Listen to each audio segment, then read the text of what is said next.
Со фломастер се доцртале една линија на табличките, па деветката ја преправиле во осмица за да ги збунат камерите. Ова се само дел од обидите на возачите да ги избегнат казните преку системот Safe City.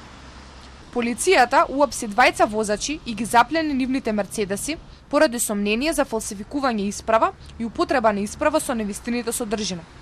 За овие кривични дела може да добијат парична казна или затвор до 3 години.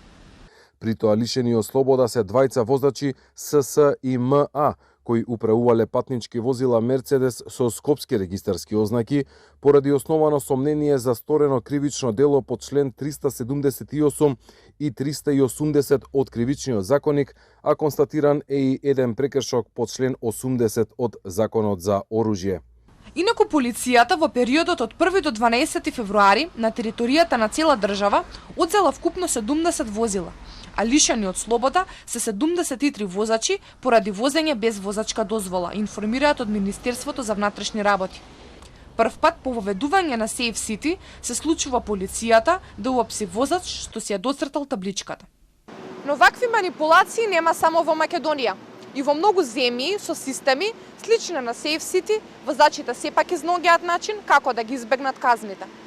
Во Шпанија се формираат тајни групи на Телеграм и WhatsApp. Во Велика Британија постојат специјализирани таблици што тешко се читаат, а во Русија и Кина со хакерски напади се предизвикува прекин во работата на камерите.